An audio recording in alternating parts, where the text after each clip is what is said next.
네, 하나님 말씀을 같이 보도록 하겠습니다. 하나님 말씀은 누가복음 22장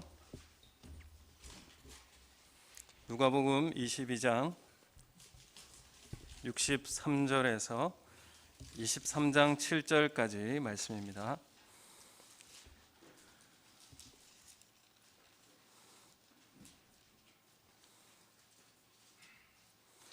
누가복음 22장 63절에서 23장 7절까지 우리 좀 길지만 교독으로 같이 읽겠습니다. 한 절씩 읽도록 하겠습니다. 지키는 사람들이 예수를 희롱하고 때리며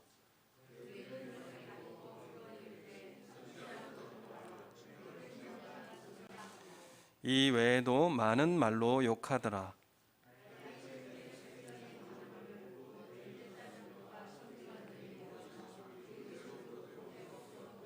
이르되 내가 그리스도이거든 우리에게 말하라. 대답하시되 내가 말할지라도 너희가 믿지 아니할 것이요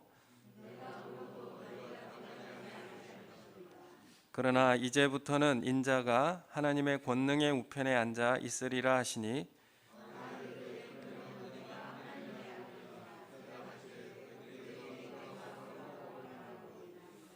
그들이 이르되 어찌 더 증거를 요구하리요 우리가 친히 그 입에서 들었노라 하더라.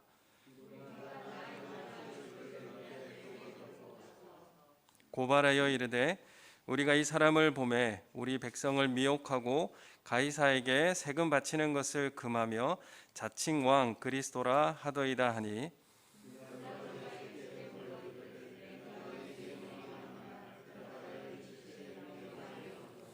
빌라도가 대제사장들과 무리에게 이르되 내가 보니 이 사람에게 죄가 없도다 하니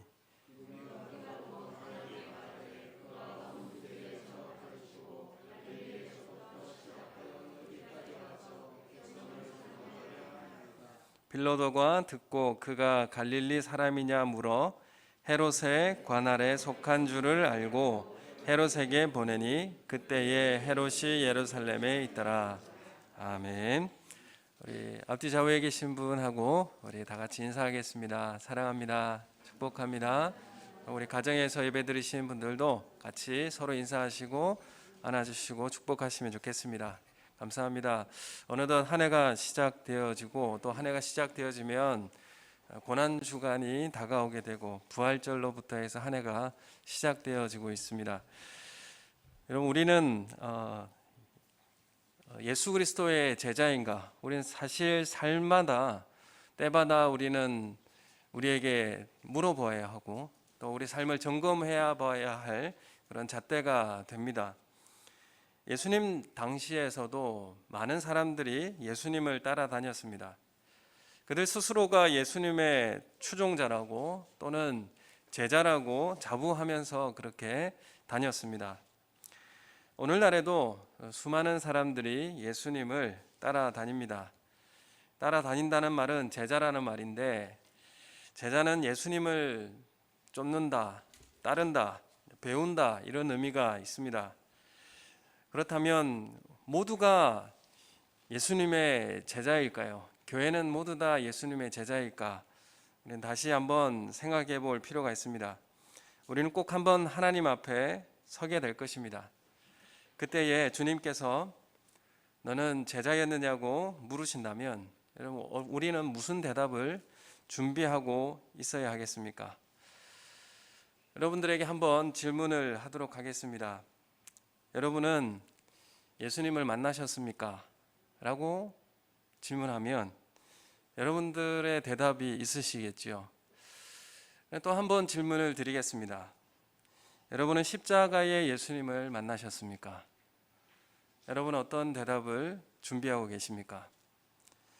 여러분 우리는 주위에 예수님을 만난 간증에 대해서 많이 가지고 있었습니다. 그렇지만 특히 피 묻은 십자가에서 예수님과의 개인적인 만남이 있는가?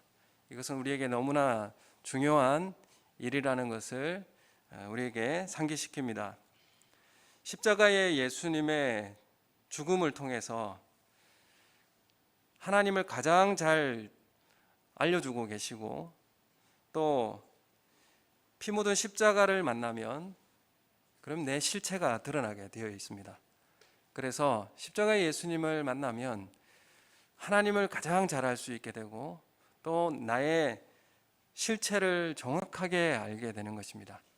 그래서 이 십자가를 경험하는 것, 그리고 십자가를 통하여서 예수님을 만난다는 것, 이것은 우리에게 있어서 너무나 소중한 것이라는 것을 알게 합니다. 예수님은 오늘 누가복음 22장 이 말씀을 작년에 여기까지 하다가 이제 사도행전으로 넘어왔습니다.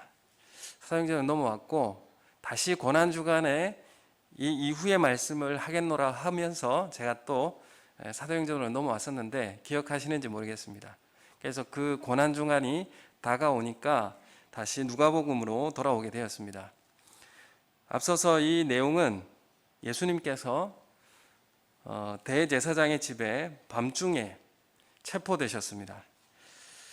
이 그때의 제자 베드로는 멀찍이 예수님을 따라갔습니다. 베드로는 어떻게 예수님을 따라갔습니까? 구경꾼의 모습으로 멀찍이 따라가면서 예수님과의 거리를 두었습니다. 베드로가 어떻게 고백했습니까? 예수님이 죽는 곳에 나도 가겠습니다. 그렇게 예수님을 측근에서 그렇게 보필하고 주님이 죽는 데까지 내가 따라가겠다고 그렇게 호언장담한 사람이 베드로이지 않겠습니까? 그런데 십자가를 그 앞에 이제 실제로 맞닥뜨리니까 멀찍이 따라가는 베드로의 모습을 우리가 보게 됩니다. 베드로가 왜 이렇게 멀리 예수님을 따라갈까요? 혹여나 나에게 손해가 오거나 오해가 생기게 되면 발뺌하고 도망치기 위해서 이렇게 멀찌감치 따라가는 그런 태도였습니다. 베드로는 적당한 관계를 유지하다가 적당히 눈치를 보고 구경꾼이 되어 있는 이런 베드로의 모습을 우리는 보게 됩니다. 그래서 우리는 십자가의 길에서 우리의 자신의 실체를 확인하게 되는 것입니다. 예수님은 지금 새벽까지 신문을 받고 조롱당하다가 이제는 공회 앞으로 끌려가게 됩니다. 유대교의 공식 회의인 이 산헤드린 공의회에 이제 세워놓고 죄를 결정지을 참이었습니다. 재판이 이 대제사장의 집에서 열리는 것도 사실은 불법이고, 밤에 재판이 열리는 것도 불법이고, 그리고 6월절 기간에 이런 재판이 진행되는 것도 불법입니다. 그리고 투표를 통해서 유죄를 선고하지만은 여기서는 대제사장이 즉시 유죄 판결을 선언합니다. 그리고 예수님을 세워놓고 신문합니다. 네가 그리스도이거든 우리에게 말하라. 예수님께서 이 질문에 이렇게 대답하십니다. 67절에서 69절의 말씀이 그렇게 대답하고 있는데 우리 함께 읽어보겠습니다. 67절에서 69절 시작. 이르되 내가 그리스도이거든 우리에게 말하라. 대답하시되 내가 말할지라도 너희가 믿지 아니할 것이요 내가 물어도 너희가 대답하지 아니할 것이니라. 그러나 이제부터는 인자가 하나님의 권능의 우편에 앉아 있으리라 하시니. 아멘.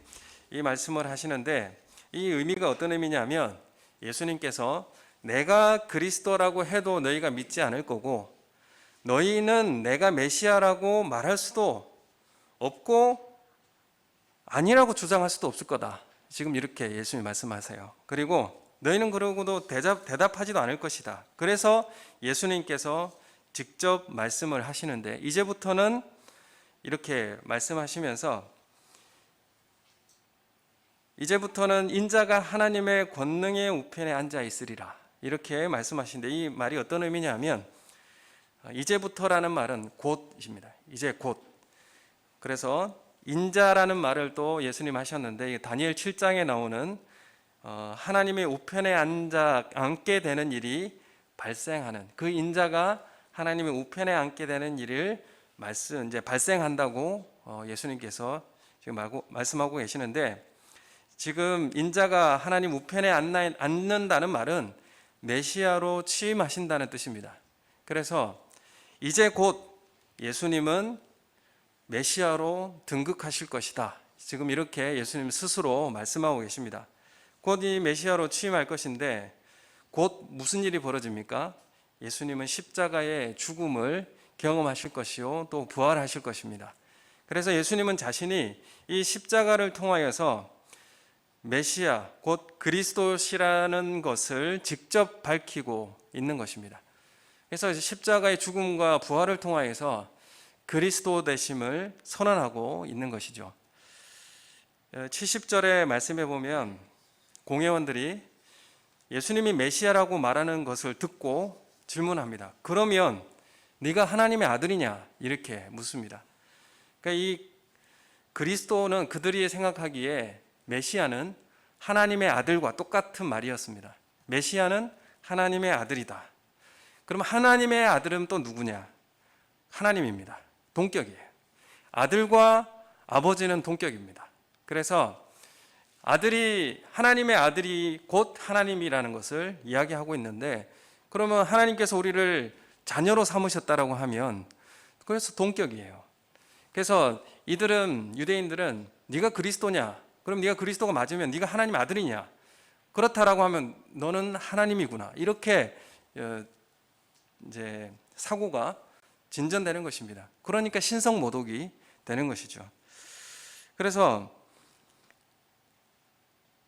그러면 네가 하나님의 아들이나 이렇게 물을 때에 예수님의 질문에 예수님은 이 질문에 뭐라고 대답하시냐면 70절에 너희들이 내가 그라고 말하고 있다. 이 사실 좀 어려운 내용들입니다. 그런데 이 내용을 잘 한번 생각해 보시면 너희들이 내가 그라고 말하고 있다. 이거는 원어 번역을 잘 하고 있습니다. 이 말을 직역해 보면 내가 메시아라고 너희가 말하고 있다. 지금 이렇게 말씀하시는 거죠. 내가 메시아인 것을 너희가 말하고 있다. 그래서 이 말의 의미가 애매한 것이 뭐라고 말씀하시는 거냐면 내가 하나님의 아들은 맞는데 너희가 주장하는 군사적 메시아는 아니다 이 말입니다. 그래서 지금 유대인들은 줄곧 예수님을 어떻게 몰고 가고 있느냐 하면 신성모독으로 끌고 가고 있지 않습니다. 어디로 끌고 가고 있냐면 군사적 메시아로 끌고 가고 있습니다.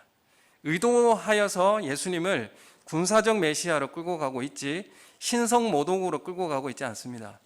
그래서 예수님이 너희가 그리스도라고 말할 수도 없고 그렇게 말하지도 않을 것이다. 이 말은 너희들이 지금 하는 생각은 나를 군사적 메시아로 몰고 가서 로마의 법정에 세우려고 하는 것이지 라고 하는 것을 예수님 분명하게 지금 말씀하고 있는 것입니다.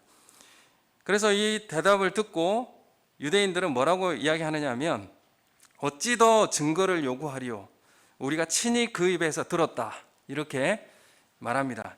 사실상 이 예수님 자신이 군사적 메시아임을 주장한 것이라고 결론을 지금 내리고 있습니다. 예수님은 지금 뭐라고 말씀하셨냐면 나는 그 메시아가 아니다라고 말씀하셨는데 그들은 그 주장을 계속 하고 있는 것입니다.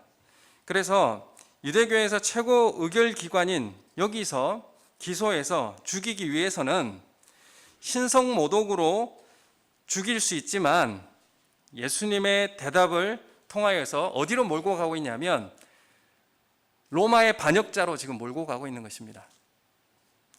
군사적 메시아는 어떻게 됩니까? 로마 당국의 위험 인물이 되기 때문에 로마 법정에 세워서 어떻게 죽이기 위함입니까? 십자가에 죽이기 위함입니다. 신성모독이면 어떻게 죽입니까? 돌로 쳐서 죽이죠. 죽일 수 있어요. 근데 더 처참하게 확실히 죽이기 위해서 정치적 메시아로 몰아가고 있는 것입니다.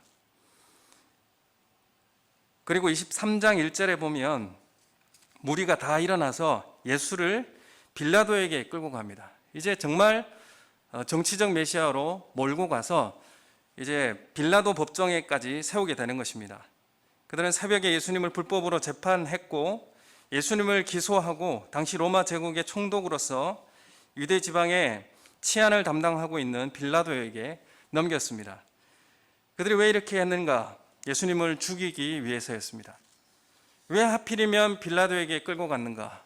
그것은 십자가에 잔인하게 죽이기 위해서였습니다. 죽고 난 다음에도 나무에 달려 죽은 자는 하나님의 저주를 받은 자라는 낙인을 찍기 때문에 예수님이 죽은 다음에도 그 뒤를 따르는 자들까지 완전히 뿌리 뽑기 위한 철저한 증오였습니다. 그래서 예수님이 죽고 난 다음에도 그 추종자가 없도록 그 씨를 아주 끊어넣기 위해서 예수님을 군사적 메시아로 끌고 가서 로마의 반역자로 십자가형을 처하게 꾸미고 있는 것입니다. 이것은 이런 일이 어떤 일인가 자세히 들여다보면 사실 로마에 항거하는 독립운동가이지 않습니까? 그러면 예수님은 그들은 사실 로마로부터 독립을 열망하면서도 독립운동가를 고소하고 죽이는 일을 지금 하고 있는 거예요. 그래서 사실 그들은 양심에도 맞지 않고 민족에도 반역자의 역할을 지금 하고 있는 것을 지금 보게 되는 것입니다. 이 당시 제사장들과 서기관들의 이 영적 시기심과 열등의식이 이런 무서운 증오를 낳게 되었습니다. 여러분, 증오가 지나치면 상식을 벗어나게 되고 정상적인 판단 기능을 마비시켜 버립니다. 대제사장과 그의 추종자들은 증오의 제물이 되어서 예수님을 죽이는 것으로 안 되고 잔인하게 죽이고 가장 무서운 십자가의 형으로 죽도록 만들자는 것이 그들의 분풀이였습니다.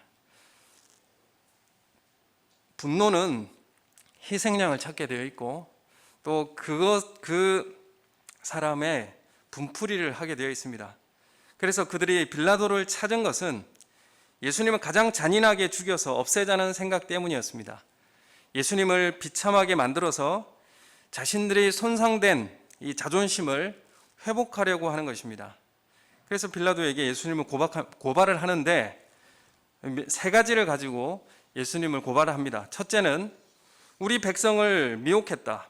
그 23장 2절에 나오고 있습니다. 23장 2절에 보면 세 가지로 유대인들이 예수님을 고발하고 있는데 우리 함께 23장 2절을 함께 읽어보겠습니다. 시작. 고발하여 이르되 우리가 이 사람을 보매 우리 백성을 미혹하고 가이사에게 세금 바치는 것을 금하여 자칭 왕 그리스도라 하되이다 하니, 지금 세 가지로 지금 고소하고 있습니다. 첫째는 우리 백성을 미혹했다. 둘째는 가이사에게 세금을 내는 것을 금지했다. 세 번째는 자칭 왕이라 하였다. 이 말이 모든 뭐냐 하면 전부 다 로마의 반역죄를 지금 짓고 있다, 그런 의미입니다. 빌라도가 이 내용을 듣고 유대인들의 그 의도를 간파합니다. 빌라도는. 그리고 질문합니다. 예수님께 네가 유대인의 왕이냐? 이렇게 묻고 있습니다. 예수님은 여기 말씀에 보면 3절에 보면 내 말이 옳도다 이렇게 지금 답을 하고 있는데 지금 성경 개역 개정판에서 번역이 잘못되었는데 원어로 직역을 하면 어떤 의미냐면 네가 말하고 있다. 다시 연결해서 해보면 빌라도가 네가 유대인의 왕이냐 이렇게 물었어요. 그러니까 반역자냐 이렇게 물었단 말이에요. 그랬더니 네가 말하고 있다 이렇게 지금 대답하고 있는데 이 의미는 어떤 의미냐면 나는 로마로부터 독립을 하기 위해서 선동하는 정치적 메시아가 아니다 라고 예수님은 주장하고 있는데, 군사적 메시아라는 말은 너희 주장이다 이 말이에요. 네가 말하고 있다 이 말이죠. 네가 그 정치적 메시아냐 라고 이야기했을 때에 예수님은 그 군사적 메시아라는 말은 네 말이다 이 말이에요. 나는 그런 메시아가 아니다 이 말을 지금 예수님 하고 계시는 겁니다. 그렇기 때문에 이 빌라도는 예수님이 죄가 없다라는 것을 확실히 알았습니다. 여기서. 근데 오전에 보면 무리들이 더욱 강하게 갈릴리에서 여기까지 와서 백성을 선동하였다고 모함하고 있습니다. 지금 줄곧 유대인들은 예수님을 로마의 반역자로 그렇게 죽이려고 끝까지 고소하고 모함하고 있는 것을 우리가 보게 됩니다. 근데 예수님은 끝까지 아니라고 지금 주장하고 있는 것이죠. 유대 지도자들이 예수님을 시기하고 증오하고 죽인 이유가 무엇이겠습니까? 그들은 말씀에 순종하지 않았기 때문에 그렇습니다. 그들이 사실은 제사장들과 서기관들 그리고 유대의 지도자들이 말씀을 가장 잘 알고 있었고 율법을 가장 잘 알고 있었고 주님의 선포된 말씀을 들었을 때에 예수님께서 그리스도시라는 것을 알았을 것이고 또한 시인해야 했었습니다. 그렇지만 유대의 지도자들이 말씀 안에 담긴 이 하나님의 사랑과 이웃 사랑을 빼버렸고 그러니까 그 말씀은 자신들의 이익과 경제적 이익과 권력을 위해서만 사용되어지는 그런 통제 수단이 되어버렸습니다. 그래서 그들에게 가지고 있는 말씀은 자신들의 이익을 위해서 존재하는 말씀, 그리고 자신들이 백성들을 통제하기 위해서 사용되어지는 말씀, 그렇게밖에 사용되지 않았는 것입니다. 말씀을 통해서 예수 그리스도를 바라보고 예수를 주라 시인해야 됐지만 유대 지도자들은 그렇게 할 수가 없었습니다. 그래서 그들에게 있어서는 자신을 위협하는 존재, 그래서 시기와 증오가 일어나게 된 것입니다. 예수님의 발 앞에서 발치에서 배웠다라고 하는 마리아, 우리는 잘 알고 있습니다. 이 마리아는 예수님의 발에 옥합을 깨트리고 자신의 머리털로 씻겨준 사람입니다. 근데 이 예수님의 발 앞에서 배웠다라는 말은 말씀을 들었다는 말이고, 이 마리아가 왜 자신의 나드 옥합을 깨트렸느냐 하면 예수님의 십자가를 깨달았고 6월절 엿새 앞둔 날에 마리아는 자신의 이 전 재산인 나드 향유를 예수님의 발 앞에 깨트려서 가장 소중한 자신의 머리털로 그 발을 씻겼습니다. 예수님도 마리아가 이렇게 한 것을 예수님의 장례를 예비한 것이라 라고 말씀을 하고 있습니다. 마리아도 예수님 앞에서 말씀을 듣고 이해하고 십자가를 바라보게 되었는데, 예수님을 쫓아가게 되었는데, 유대 지도자들은 도리어 증오하고 열등감에 사로잡혀서 분노하였습니다. 예수님께서 말씀을 바로 해석하고 말씀하시니까 많은 사람들이 예수님을 추종하고 하나님으로부터 오는 권위가 예수님으로부터 나오게 되자 유대 지도자들은 인정하기가 싫었고 회개하기는커녕 시기하고 경멸하고 십자가에 죽이기로 계획한 것입니다. 말씀을 바로 볼 수 없으니까 어떤 현상이 나왔습니까? 이 유대 지도자들에게 있어서는 이 말씀이 나에게 손해를 주고 내 자존심에 상처를 주는 사람을 참지 못하고 복수하는 사람이 되어버리고 말았습니다. 여러분, 우리가 말씀을 어떻게 대하고 있는가, 또 말씀을 대할 때 주님을 바라보게 되어지고 또한 그 말씀을 통해서 우리는 십자가를 바라볼 수밖에 없게 됩니다. 근데 말씀 안에서 주님을 만날 수가 없으니까 그 말씀이 내 이익과 내 권력을 위해서만 사용되어지는 그런 통제 수단이 될 수밖에 없었습니다. 여러분, 창세기 34장에 디나 사건이 있습니다. 저번 주에 구약 성경대학 때 같이 이 말씀을 나눴는데, 야곱의 딸 디나가 세겜성 추장에게 강간당하여 욕보이는 사건이 발생됩니다. 이 소식을 들은 야곱의 형제들이 분노합니다. 그때 추장의 아비 하몰이 찾아와서 우리 아들이 디나를 너무 좋아하니까 우리 서로 사돈 삼읍시다 라고 이렇게 제안을 합니다. 그리고 너희들도 이 세겜 땅에서 땅을 줄 테니까 이 땅을 기업으로 삼고 우리 잘 살아보자, 이렇게 화평을 제안하고 디나도 우리 가정에 보내달라 이렇게 제안을 했습니다. 야곱의 아들들은 할례 받지 아니한 자들에게 누이를 줄 수 없다고 하여서 세겜성의 모든 남자들에게 할례를 받게 합니다. 그리고 이 틈을 타서 레위와 시므온이 칼을 차고 들어가서 증오의 복수를 합니다. 하몰의 아들들과 그리고 그 성읍 남자를 다 죽이고 노략하고 재물을 탈취했습니다. 야곱이 이 소식을 듣고 너희가 어찌하여 이렇게 하였느냐라고 원망하며 이야기합니다. 우리가 다 멸망하리라 이렇게 탄식을 합니다. 그러자 레위와 시몬이 이렇게 말합니다. 아버지, 그들이 우리 누이를 창녀같이 대우함이 옳습니까? 라고 이렇게 질문을 하죠. 우리가 이렇게 복수하는 것이 잘못됐습니까? 이렇게 아버지에게 질문하는 것입니다. 하나님은 창세기 49장 6절 7절 말씀에 이렇게 그 일이 분명히 죄 없다라고 말씀하시지 않습니다. 창세기 49장 6절 7절 말씀을 우리 한번 같이 보겠습니다. 그들이 내호나, 우리 같이 읽겠습니다. 내호나 그들의 모의에 상관하지 말지어다.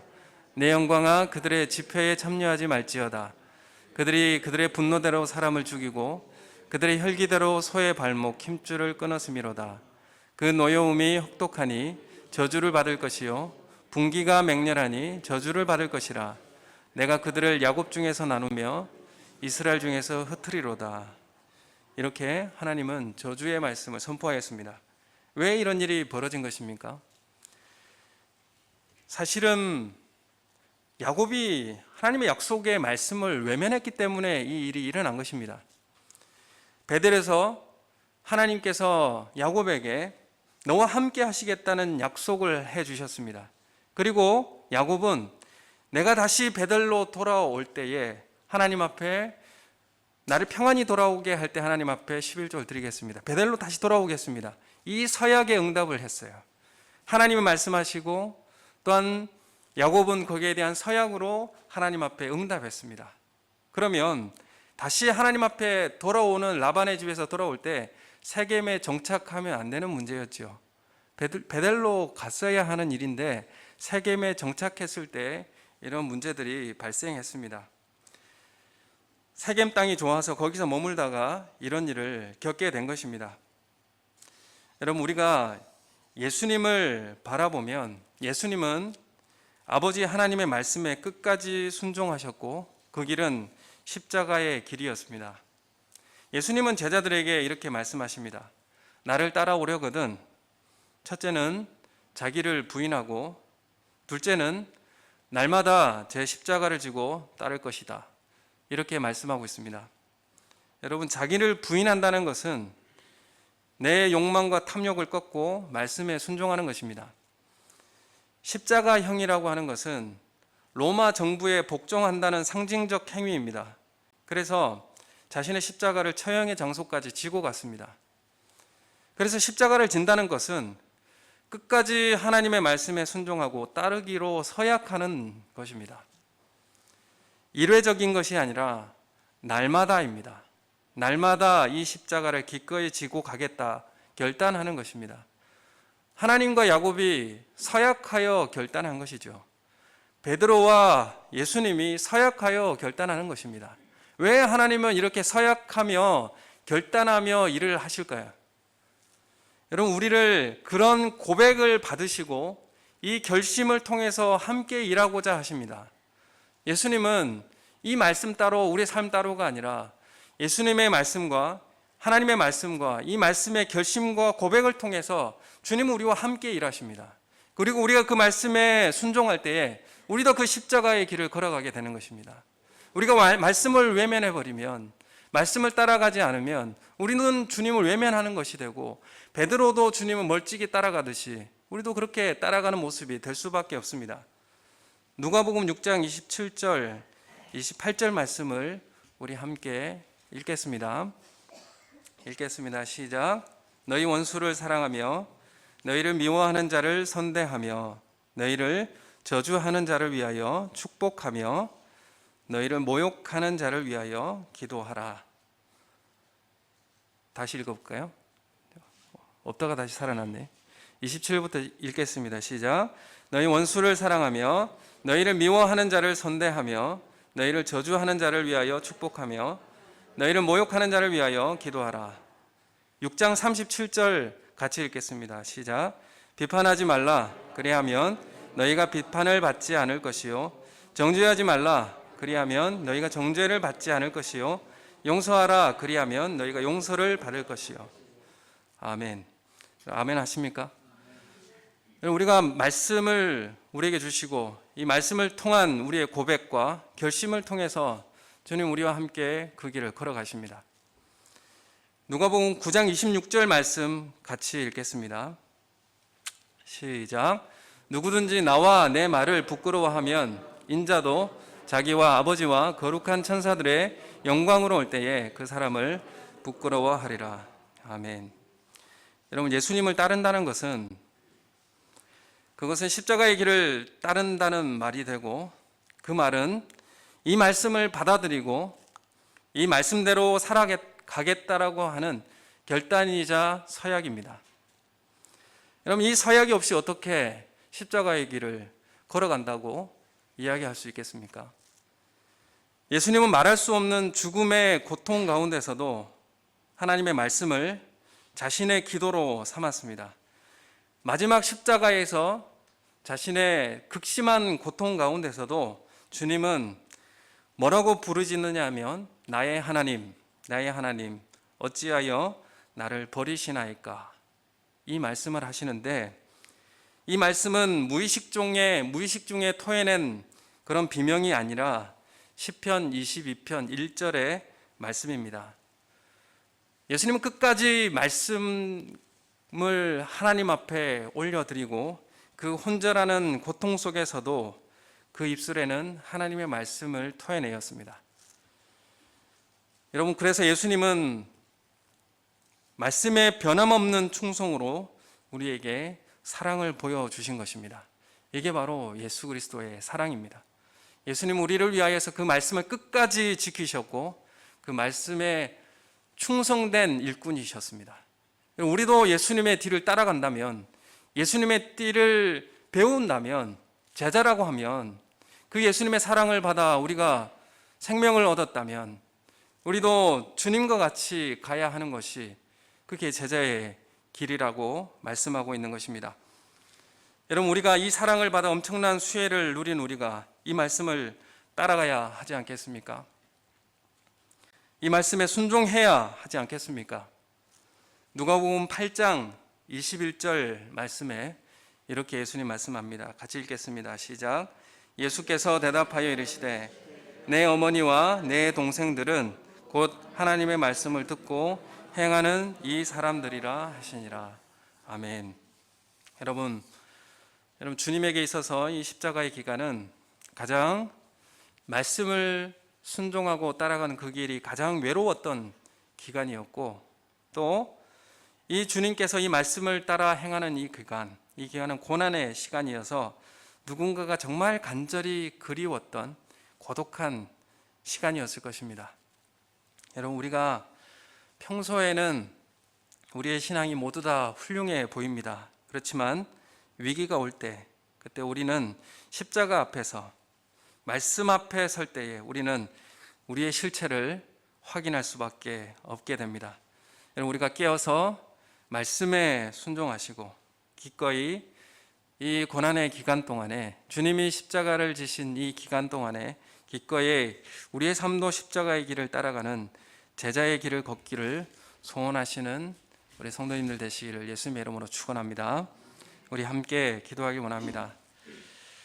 주님이 걸어가신 그 길, 그것은 하나님의 뜻을 끝까지 순종하고 말씀대로 살아가기로 결단한 예수님의 삶의 모습이었습니다. 하나님, 우리도 주님의 그 사랑을 따라 주님께서 말씀을 끝까지 순종하심으로 우리에게 생명을 주셨던 것처럼 우리도 하나님의 말씀을 따라서 주님과 함께 동행하는 십자가의 길을 걸어가게 해달라고 다 같이 함께 한 목소리로 기도하겠습니다. 하나님 아버지, 은혜 감사합니다. 우리에게 받은 주님의 사랑이 얼마나 큰지, 우리가 십자가 앞에서 우리가 얼마나 극악한 죄인인지를 우리가 바라보게 됩니다. 하나님, 끝까지 주님은 말씀에 순종하심으로 우리에게 생명을 허락하여 주셨습니다. 하나님, 나를 부인하고 날마다 십자가를 지고 따를 것이니라고 말씀하신 주님의 말씀에 순종하여서 우리가 주님의 말씀을 듣고 행하는 삶이 되게 하여 주시옵소서. 주님의 말씀을 들을 때에 우리가 주님의 은혜를 기억하게 되어지고 하나님의 말씀에 따라 살아갈 때에 주님의 십자가 앞에서 우리를 발견하게 되고 하나님의 사랑을 깨닫게 되어집니다. 하나님, 우리의 마음이 주님 앞에서 녹아지게 하여 주시고 부드럽게 하여 주시고 성령의 충만함을 경험하게 해 주시고 우리가 정말 예수 그리스도 안에 제자의 삶을 살고 있는가, 주님의 길을 뒤따라가고 있는가, 자신을 점검하고 말씀 앞에 새롭게 변화되어지는 은혜가 있기를 소원합니다. 하나님 아버지, 온전한 주님의 말씀이 우리 가운데 행하게 하여 주시고 하나님의 말씀이 우리 가운데 새겨지게 하여 주시고 하나님과의 결단과 서약 가운데서 우리가 그 삶을 살아가는 십자가의 길을 우리 가운데 허락하여 주시옵소서. 우리가 그 길을 걸어가지 못한다면 우리가 어떻게 주님의 눈물을 안다고 이야기할 것이고 어떻게 우리가 주님의 마음을 안다고 이야기하겠습니까? 하나님, 주님의 마음을 우리에게 알게 해주시고 그 길을 걸어갈 때 하나님의 은혜를 우리 가운데 허락하여 주시는 시간 되게 하여 주시옵소서. 감사함을 드리옵고 예수님 이름으로 기도드립니다. 아멘.